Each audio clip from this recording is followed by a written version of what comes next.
নমস্কার, আপনাদের সকলকে আরও একবার স্বাগত জানাচ্ছি আমাদের এনকে টিভি বাংলার আলাপচারিতা অনুষ্ঠানে।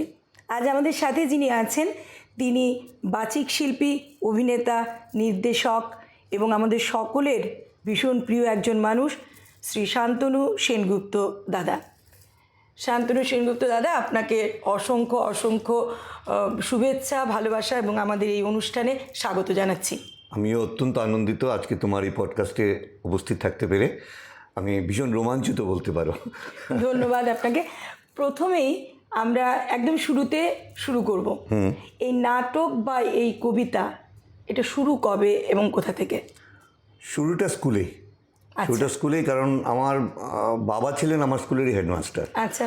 আর তোমরা তো অনেকেই জানো যে বাবা 60 এবং 50-এর দশকের শিলচরের একজন স্বনামধন্য অভিনেতা ছিলেন, অভিনেত্রীও ছিলেন। সেটা একটা স্পেশাল ব্যাপার ছিল বাবার। বাবা দুটোই করতেন, মানে মহিলা চরিত্র, পুরুষ চরিত্র করতেন। তো বাবা যেহেতু ছিলেন, স্কুলের মধ্যে একটা সাংস্কৃতিক আবহাওয়া ছিল। আমি কিন্তু শিলচরে পড়িনি, আমি পড়েছি নেতাজিনগর হাই স্কুলে, যেটা রামকৃষ্ণনগরের পাশে। যেহেতু এটা নেতাজিনগর হাই স্কুল, সেজন্য নেতাজি জন্ম জয়ন্তী হতো ওখানে, আর হতো 25শে বৈশাখ এবং হতো অ্যানুয়াল ডে। এগুলোতে আমরা কালচারাল প্রোগ্রাম করতাম। সেখানেই আমার কবিতা এবং নাটকে হাতে করি। সেটা কোন ক্লাস তখন? একদম ছোট? ওই 4, 5, 6, 7। বাবাই শেখাতেন? না, বাবা ঠিক ডাইরেক্টলি শেখাতেন না, কাউকে দায়িত্ব দিয়ে দিতেন, পেছনে থাকতেন, বুঝতে পারতাম গাইড করছেন বা সব কিছুই করছেন। তখন তো খুব ছোট, বাবার নাটক সম্বন্ধে তখন আমার কোনো ধারণাই ছিল না। মানে তখন শুধু কবিতা বলতে? কবিতা, বেসিক্যালি কবিতা বলতাম আমি। কিন্তু বলি তোমাকে, আমার কবিতাটা আমার প্রথম প্রেম। হ্যাঁ, তারপরে নাটক। আমি দুটো নাটক আমার মনে আছে। একটা হচ্ছে ডাকঘর, অমলের চরিত্র করেছিলাম। আর একটা হচ্ছে নেতাজির জীবনীর উপর একটা নাটক ছিল, নাটকের নামটা আমি ভুলে গেছি। ওটাতে আমি ওই রাসবিহারী বসু রোলটা আমি করেছিলাম। রোলটা আরেকজন, চেহারার সিমিলারিটি দিয়ে নেতাজির রোলটা আরেকজন করেছিল। এই দুটো নাটক আমার মনে পড়ে স্কুলে। আচ্ছা, প্রথম কোন নাটক মনে পড়ে যে নাটক দিয়ে শান্তনু সেনগুপ্ত সকলের কাছে পরিচিত হলেন, এমন নাটক? সেটা বলতে গেলে তারপর তো আমি বলি ওইটাই। আমি 76-এ শিলচরে চলে এলাম আফটার মাই ম্যাট্রিকুলেশন। আমি জড়িত হয়ে গেলাম সঙ্গে, সারস্বতের সঙ্গে 1980 সনে। তার আগে সারস্বতটা কি তার আগেই ছিল? 78 থেকে সারস্বত ছিল। 78 থেকে সারস্বত ছিল। আমরা যখন বাবা আবার চলে এলেন 80-তে কাছাড় হাই স্কুলে অ্যাজ হেডমাস্টার, আমরা তখন রাঙেঘাড়ি থেকে কাছাড় হাই স্কুলে শিফট করলাম, কাছাড় হাই স্কুলের কোয়ার্টারে শিফট করলাম। ওখানে নির্বাণ চৌধুরী আমার বন্ধু, সে হচ্ছে নীলাক্ষর ছোটো কাকা। আচ্ছা। নীলাক্ষর ছোটো কাকা আমাদের ওই নীলোৎপল বাবুর ছোটো ভাই, ছোটো ভাই, আমার ক্লাসমেট। ও আমাকে নিয়ে গেল সারস্বত ক্লাবে, এটা 80 সনের শেষ দিকটায়। সেখানে আমার নাটকের মানে পুরোদমে চর্চাটা শুরু আর কি। সেখানে প্রথম যে নাটক নিয়ে, মানে যে নাটকটা আমরা সবার চোখের সামনে এলাম আর কি, সেটা হচ্ছে মনোজ মিত্রের বিখ্যাত পূর্ণাঙ্গ নাটক কেনারাম বেচারাম, নগেন বাজার চরিত্র। আমাকে অনেক দিন, প্রায় বছর, 2 বছর, 3 বছর সবাই রাস্তাঘাটে নগেন বাজার ডাকতো। খুব মজার। হ্যাঁ, নগেন বাজার ডাকতো। সেই যে রোলটা ইদানিং ওই করলেন, আশিস ভৌমিক করলেন। কিন্তু ওই নাটকে ওই কেনারাম বেচারামের ফ্লেভারটা নেই, একাঙ্কতে ওই ফ্লেভারটা নেই। একাঙ্ক নাটকটা পূর্ণাঙ্গতে একটা পুরো ফ্লেভার ছিল, খুব এন্টারটেইনিং উইথ মেসেজ ছিল ওইটা। প্রথম নাটক কার নির্দেশনায় করেছো? প্রথম নাটক নির্দেশনা বলতে ওই সারস্বতের কথাই বলি। তার আগে তো সেরকম কোনো নির্দেশনা বা সেরকম কোনো নাটক করিনি। এটা হচ্ছে বাসুদেব দেশমুখ্য। তারপরে শুভ প্রসাদ নন্দী মজুমদারের ডিরেকশনে একটা দুটো নাটক। কারণ শুভ প্রসাদ নন্দী মজুমদার সারস্বতের না, ও তখন সারস্বতের মেম্বার। সারস্বত থেকে ও গেল প্রথম দিশারিতে 1980 সনের শেষ দিকে বা 81 সনে প্রথম গেল। তারপর ওখানে ওর মানে বেশি হয়ে গেল, অ্যাটাচমেন্টটা হয়ে গেল। সেখান থেকে আইপিটিএ। আচ্ছা। সেখান থেকে আইপিটিএ শুভদার ডিরেকশনে একটা দুটো। তারপরে বেসিক্যালি আমি হয়ে গেলাম ওখানে সিনিয়র সারস্বত ক্লাবের। মানে তখন সবাই কিন্তু কলেজ গোয়ার্স, মানে মিড 80 কলেজ গোয়ার্স, ওই 25, 26 থেকে 30-এর ভিতর সবার বয়স। আমি ডিরেকশন দিতে শুরু করলাম বাই ডিফল্ট। সেরকম কেউ ছিল না। By default director? By default director, সেটা এখনও আমি বাই ডিফল্ট ডিরেক্টর। আমি নিজেকে ডিরেক্টর এখনও ভাবি না। কেন ভাবো না? ভাবি না কারণ ডিরেক্টরের যে কিছু গুণ, কিছু সৃষ্টিশীলতা থাকা দরকার বলে আমি মনে করি। সমস্ত নাটকের সমস্ত অঙ্গনে যার বিচরণ থাকা দরকার, সেটা আমার নেই। আমি গানের গওয়া জানি না, আমি নাচের নও জানি না। আমি মনে প্রাণে বিশ্বাস করি যে কেউ নির্দেশক হতে পারে না, কারণ নাটকটা হচ্ছে একটা যৌথ শিল্প।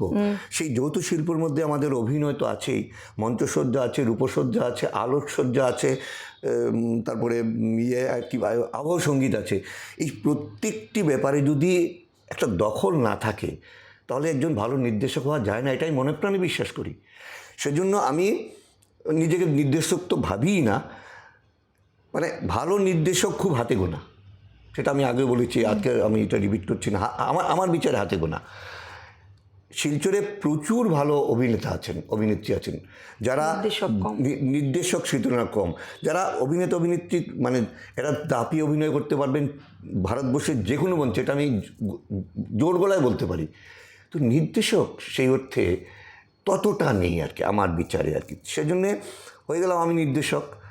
তারপর আমি যাদের নির্দেশনায় ভালো নির্দেশনায় কাজ করছি, কয়েকজন নির্দেশকের নাম যাদের, যেমন ধরো প্রথম দিকে সাধন দত্তর সঙ্গে আমার এক দুটা মানে কাজ করার সৌভাগ্য হয়েছিল। সৌভাগ্য মানে সত্যি সৌভাগ্য। হ্যাঁ, তারপরে অনুপ দাস আমার সতীর্থ, স্টেট ব্যাংকের অসাধারণ ডিরেক্টর।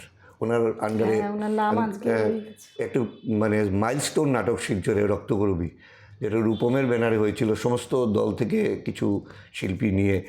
ওখানে আমি সর্দারের চরিত্রটা করেছিলাম। এবং একটা কথা বলে রাখি, অনেকে হয়তো মনে নেই, সঙ্গীত শিল্পী হিসেবে শুভপ্রসাদ নন্দী মজুমদারের নাম। শুভপ্রসাদ নন্দী মজুমদার এই বিশু পাগলার রোলটা করেছিল ওই নাটকে। বিশু পাগলার রোলটা শুভপ্রসাদ নন্দী মজুমদার করেছিল, রাহুল দাশগুপ্ত করেছিল রাজা। এই যে নাটকের জীবনটা তোমার শুরু হয়েছিল যেখান থেকে, তোমার প্রথম এসে কখন মনে হয়েছে যে আমার এই নাটকটা করার পর আমাকে শান্তনু সেনগুপ্ত বলে আমার একটা পরিচিতি তৈরি হয়েছে? হ্যাঁ, সেটা তোমাকে জগতে সেটা তোমাকে বললাম। একটা হচ্ছে কেনা নাম বেচারাম দিয়ে বেচারাম থেকে, তারপর দিয়ে যেটা সারস্বতের সুপারহিট নাটক এবং আমার জীবনের একটা মাইলস্টোন নাটক, যেটা দিয়ে সবাই আমাকে চিনলো এবং আমার সঙ্গে সঙ্গে আমার বন্ধুবর তপন শাহ আগে চিনলো, সেটা হচ্ছে লড়াই নাটক। লড়াই নাটকে আমি প্রথম দিকে মানে মিড-80 থেকে 2016 অবধি নায়কের চরিত্র করেছি। 2016 পর আমি আর নায়কের চরিত্র করি না, তখন আমি বাবার চরিত্রে চলে গেছি। সেখানে সমীর সেন বলে একটা চরিত্র আছে, সেটা খুবই জনপ্রিয় চরিত্র। তপন সাহা অসাধারণ করে এই চরিত্রটা। মানে তোমার কি মনে হয় যে এই যে নাটকের চরিত্র মানে অভিনয় করার থেকে নির্দেশনা তোমার কম পছন্দের, না তোমার ভালো লাগে না? না না, অভিনয় বেশি ভালোবাসো? এটা তো অবশ্যই অভিনয় ভালোবাসি, নির্দেশনায় ভালোবাসি না সেটা কথা নয়। নির্দেশনা করার মতো এবিলিটি আমার নেই বলে আমি মনে প্রাণে বিশ্বাস করি। তো আমি সারস্বতীতে দিই, অনবরতই ডিরেকশন দিচ্ছি। সেটা ওই বললাম যেহেতু সিনিয়র মোস্ট, সবার থেকে একটু অভিজ্ঞ, সময় আমার কথাটা মানে শোনে, বা আমি একটু সবার থেকে একটু বেশি দেখেছি বা শুনেছি বা করেছি, সেই দৌলতে যে অভিজ্ঞতাটা, সেখান থেকে যে অভিজ্ঞতাটা এসছে, সেই অভিজ্ঞতা থেকে মনে হয় কি শান্তনুদা যে নাটকে নির্দেশনা করা যায় কিন্তু ওই লেভেলের নির্দেশনাটা করা যায় না। এক্স্যাক্টলি যেটা আমার মনে হয়েছে। দেখো, আমি এখানে একটা কথা বলি, সারস্বতীতে যে নাটকগুলো আমি করছিলাম, আমার একটু অফ লাইট মনে হচ্ছিল যে আমরা যেন একটা জায়গাতে আটকে আছি।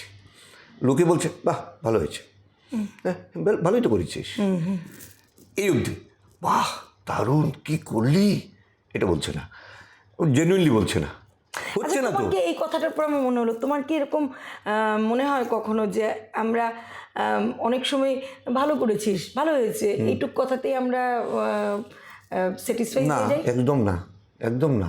হওয়াটা কি ঠিক? একদম না। আমি তো শিল্পী হিসেবে চাইবো লোক আমাকে মন থেকে অ্যাকসেপ্ট করুক, এবং এই যে মনের যে একটা আকুলতা, সেই আকুলতা থেকেই আমার একজন ভালো ডিরেক্টরের আন্ডারে কাজ করার খুব মানে প্রবণতা যাচ্ছিল বেশ কিছু বছর থেকেই আর কি।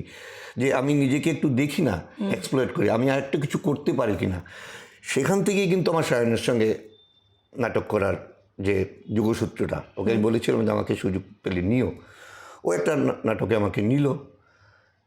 এবং নেওয়ার পর যে নাটকটা হলো নৌকাডুবি, আমি মনে করি যে নৌকাডুবি আমার অভিনয়ের একটা মাইলস্টোন এবং আমার অভিনয় একটু উত্তরণ ঘটাতে সাহায্য করেছে, ভীষণভাবে সাহায্য করেছে। সবাই বলছিল যে অন্নদাবাবু চরিত্রটা তোমাকে দেখে খুব মনে হচ্ছে তুমি অন্নদাবাবু, সত্যি। এবং এটা হয়েছে একজন ভালো নির্দেশকের আন্ডারে একটা ভালো দলের সঙ্গে কাজ করা, এটা খুব গুরুত্বপূর্ণ। দেখো, নাটকটা হচ্ছে একটা যৌথ শিল্প, তো কবিতা আমি একাকে বলে দিলাম, আমার কোনো টিমের দরকার পড়ে না। নাটক যদি আমি একটা ভালো দলের সঙ্গে নাটক করি, অটোমেটিক আমার নিজের অভিনয়টা বাড়বে, সেখানে ডিরেক্টর তো আছেনই। আমি অভিনেতার থেকে বাচিক শিল্পী হিসাবে প্রথম আমি ওনাকে চিনেছি, তো অবশ্যই কবিতা তো চাইবো।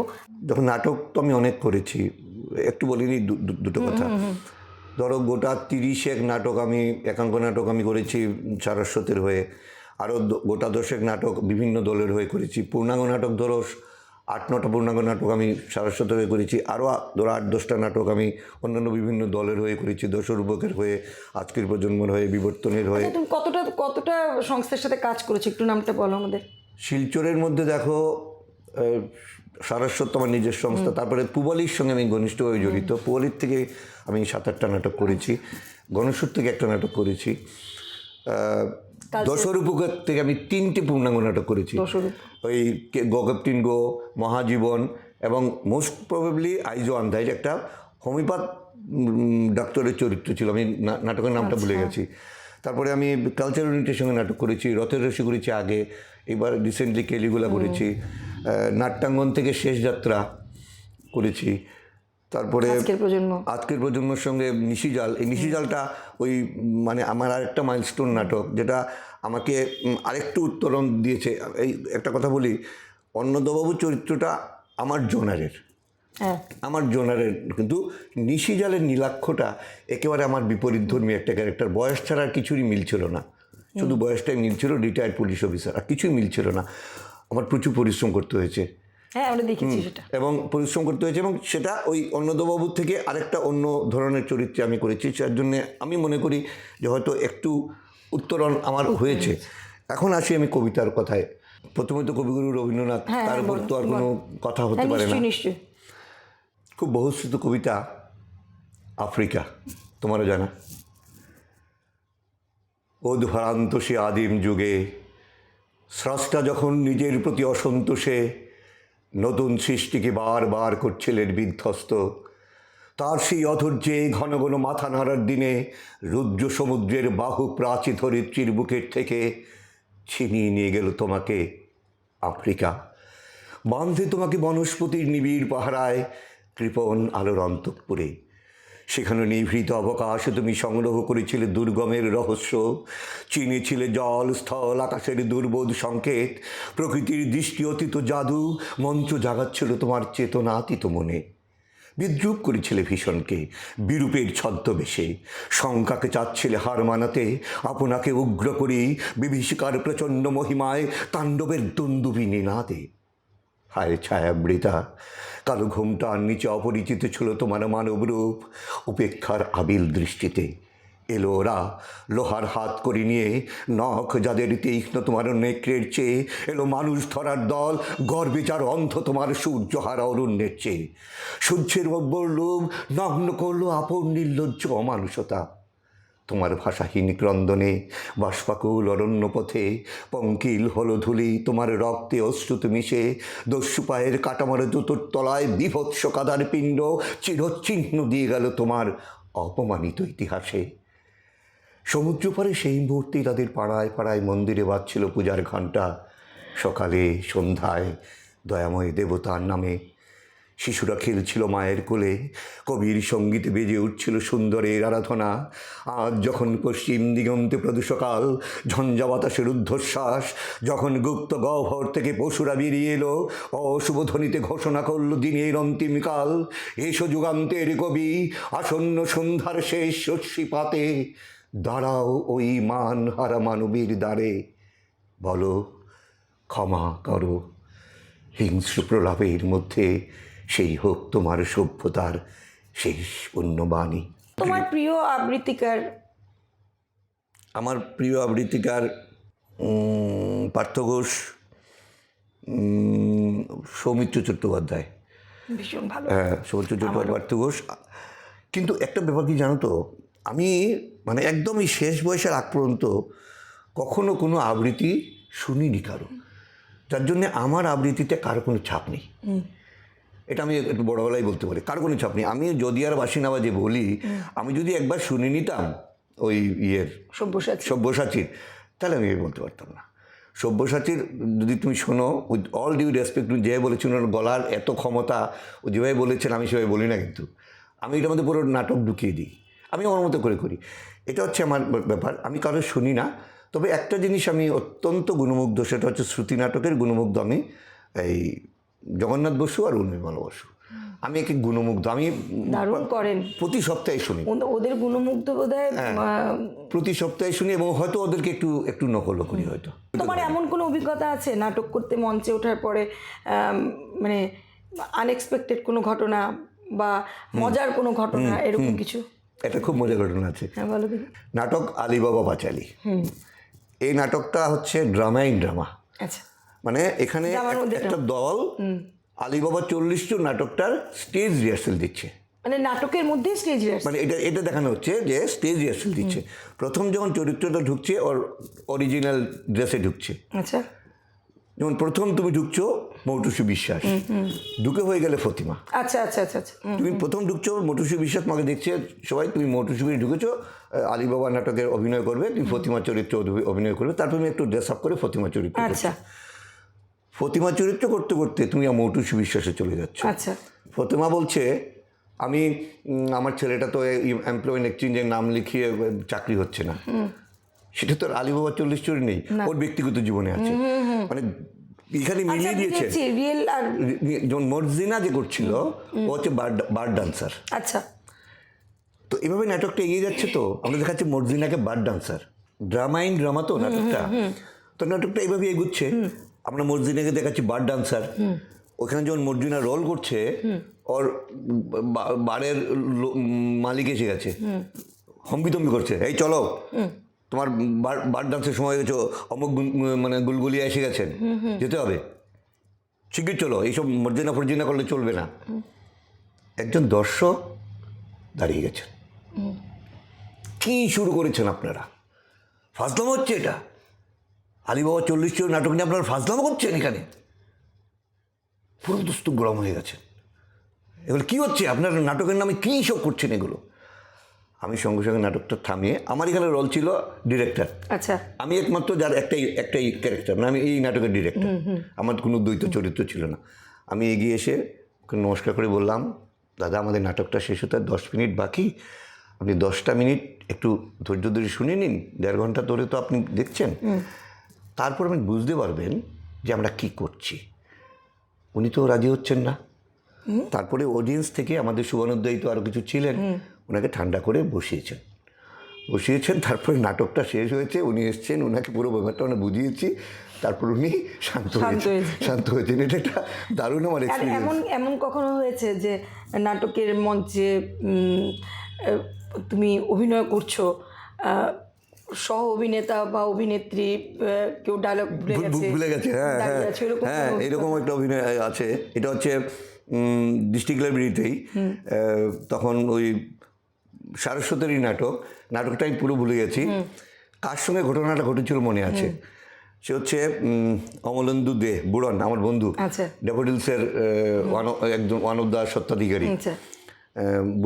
বুড়ন নাটক করছিল, ও খুব ইরেগুলার নাটকের একটা, খুব করতো না, ওকে আমরা জোর করে নিয়েছিলাম। ও ভুলে গেছে আর কি, কমপ্লিট ব্ল্যাঙ্ক হয়ে গেছে, কিছু বলতে পারছে না আর কি। 2-একটা ডায়লগ বলেই ও ভুলে গেছে, বলতে পারছে না। আমার ফিনিশিংয়ে ছিল ওকে বগল দাবা করে বেরিয়ে যাওয়া আর কি। তো আমি যখন দেখছি ওর কিছুই করতে পারছে না, আমি জাম্প মেরে যে না তোর সঙ্গে কথা বলে লাভ নেই, তোকে বগল দাবা করে আমাকে বেরিয়ে যেতে হবে। মাঝখানে ওদের 2 পাতা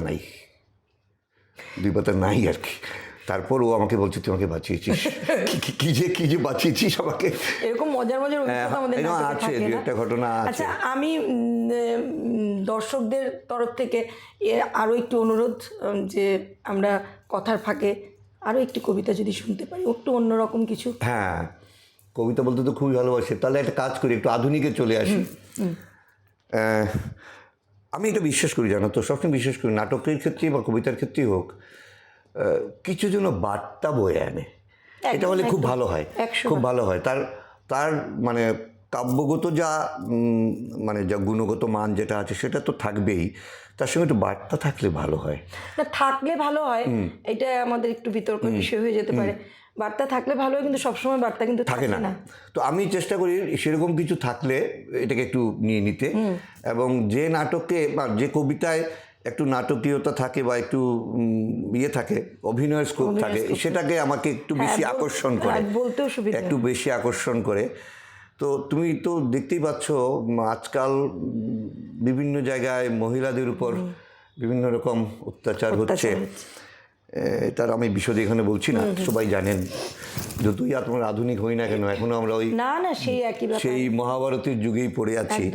এবং মহাভারতেও সেরকম একটা ঘটনা, লজ্জাজনক ঘটনা ঘটেছিল, যদিও জাস্টিফিকেশন অনেকই দেওয়া আছে, কিন্তু আমাদের কাছে এটা লজ্জাজনক ঘটনা।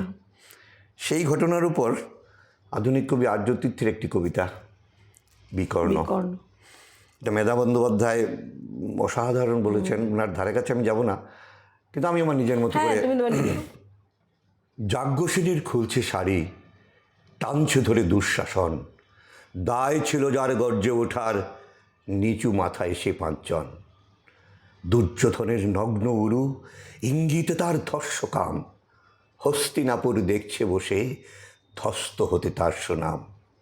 অন্ধরাজা সিংহাসনে আত্মচিচান বৌমাতার, নিজের দলের নির্যাতনে সব রাজা হন নির্বিকার। কর্ণ বসে হাসছে, হাহা, রাজার দলের লোক তো সে, শর্তবিহীন সমর্থনেই তাবৎ আরাম সুখ বসে। ভীষ্ম দ্রোণ কৃপ নীরব, সরকারি লোক হাজার হোক, তোমার কথাই রাজার কথা, রাজার কথাই তোমার কথা। তুমি যখন রাজার লোক, হলশকুনি দেখছে সবই, বস্তুত সে ধ্বংস চায়। ঘরের মাটি লাল হয়ে যাক দেশ বিভাগের যন্ত্রণায়। সুশীল সভায় ঘটছে যখন রাজ অপরাধ জঘন্য, ঠিক তখনই তার বিরুদ্ধে চেঁচিয়ে ওঠেন বিকর্ণ। বিকর্ণ নন কেউ কেটা লোক, 100 ভাইয়ের একজনা। এমন করে তার নামটি এরা কি কেউ জানতো না? যতুগৃহে কারেন্নিরা, অন্তত তা নেই লেখা। ভীমকে যখন বিষ খাওয়ালো, তখনও তার নেই দেখা। কিন্তু যখন প্রকাশ্যেতেই কাটছে নারীর আবরু কেউ, স্তব্ধ জীবের চুপ সাগরে বিকর্ণ হন একলা ঢেউ। চেঁচিয়ে ওঠেন রাজার কুমার যুবরাজের বিরুদ্ধে। মহাবলী পাণ্ডবদেরও তখন গলায় শেষুর নেই। রাজাও যখন নীরব থেকে সায় দিয়ে যান ধর্ষণে, ঠিক তখনই সমস্ত যুগ বিকর্ণদের স্বর শুনে। আমরা যারা কিচ্ছুটি নই, একটিমাত্র ভূত কেবল, অত্যাচারের সামনে এলে সঙ্গী শুধু চোখের জল। আরও একটি কবিতার কথা বলতেছিলাম, সেদিন আমি শুনেছিলাম যে একটি কবিতা, ওই যে কোথায় যেন বলছিলে, ছড়া একানোরে, ওই তো কোথাও সায়নদের ওখানে, সায়নদের ওখানে ওই কবিতাটা একটুখানি বলো আমাদের সময় শেষের দিকে, ওটা দর্শকরা মিস করবেন, তাই আমি না ঠিক আছে, একটুখানি ওটা বলো না। আজকে ঠিকই আমারও খুব আনন্দ হচ্ছে, এত একটা ঘরোয়া পরিবেশে কথা বলছি তোমার সঙ্গে, আর তুমি আমার অত্যন্ত প্রিয় একজন মানুষ। তোমার গুণের জন্যে, তোমার সব কিছুর জন্যেই আমারও খুব ভালো লাগছে আজকে কথা বলে তোমার সঙ্গে। একানোরেটা দেখো, এখানে একটা ব্যাপার কি, একানোরে এমন একজনের লেখা, তিনি কিন্তু ছড়ার জন্য বিখ্যাত নন, মোটেই বিখ্যাত নন। তিনি বিখ্যাত সুরকার, সঙ্গীতকার, পৃথিবী বিখ্যাত সলিল চৌধুরী। আমার সৌভাগ্য হয়েছিল ওনার সকণ্ঠে এটা শোনার। ওনার সকণ্ঠে, আমি কবিতাটা তোমার গলাতেই শুনেছি, শুনিনি কোথাও। বলি দেখি একটু মনে হয় কিনা, যতটুকু মনে আছে দর্শকরা খুব আনন্দ পাবেন। খুব ব্যঙ্গাত্মক তির্যক কবিতা। উনি তো সেরকমই মানুষ, ওনার গানের মধ্যে এগুলো আছে। একানোরে, ছোটবেলায় ঠাকুমার কাছে একটা গল্প শুনেছিলাম যে তেঁতুল গাছে একানোরে বলে একটি ভূত থাকতো, আর সে বাচ্চারা দুষ্টুমি করলে কান কেটে নুন ঘষে দিত। সেটা আমার ঠাকুমার মুখে শোনা, তো আপনারা হয়তো শুনে থাকবেন। তো বড় হয়ে ভাবলাম যে সত্যিই যদি একানোরে বলে কোনো ভূত থাকতো, আর সে যে এতগুলো বাচ্চার কান কাটলো, তো কানগুলো গেল কোথায়? তো অনেক ভেবে গবেষণা করে আমি লিখলাম। তো কি লিখলাম, কানপুরেতে একানোরের মস্ত বড় মকান, কানপুরেতে একানোরের মস্ত বড় মকান, হরেক রকম কানের সেটাই কানোহারি দোকান, মনোহারি দোকান হয়তো কানোহারি দোকান। কান পাতলা সেখানে যায় কিনতে মোটা কান, আর কানে খাটো কিনে আনে লম্বা দেখে কান। কানাঘুষো যা কিছু হোক, যত কানাকানি, সব কিছু সেই একানোরে করেছে আমদানি। তখন ওদের হয়নি স্বাধীন, মন্ত্রী ছিলেন ড্যানকান, মানে মিস্টার ড্যানকান আর কি। তখনই দেশ হয়নি স্বাধীন, মন্ত্রী ছিলেন ডানকান। একবার কানপুরেতে গেলেন কিনতে তার মা কান। একানোরে বললে, দেখুন সময় দিতে হবে, মন্ত্রীর কান আনতে গেলে দিল্লি যেতে হবে। এই না বলে একানোরে দিল্লি দিল হাঁটা। 6 দিন পর ফিরে এলো চক্ষু ভাটা ভাটা। বলল, কি দি দিন ফিরিয়ে অ্যাডভান্সের টাকাটা, দিল্লি গিয়ে দেখি ওদের সবার দোকান কাটা। অসাধারণ অসাধারণ একটি কবিতা আমরা শুনলাম। আমরা আরও কথা বলতেছিলাম, আপনাদের জন্য আরও কিছু জানতেছিলাম, কিন্তু সময় আটকে দিল আমাদের। সবাই ভালো থাকবেন, আবার দেখা হবে আরও একটি এপিসোডে আলাপচারিতার। অসংখ্য ধন্যবাদ শান্তি। আমারও ভীষণ ভীষণ ভালো লাগলো তোমার সঙ্গে, কোথায় যে সময়টা চলে গেলো বুঝতেই পারলাম না। আবারও দেখা হবে, নিশ্চয়ই দেখা হবে। আপনাদের সাথেও আবার দেখা হবে পরের অনুষ্ঠানে। ভালো থাকবেন, সুস্থ থাকবেন।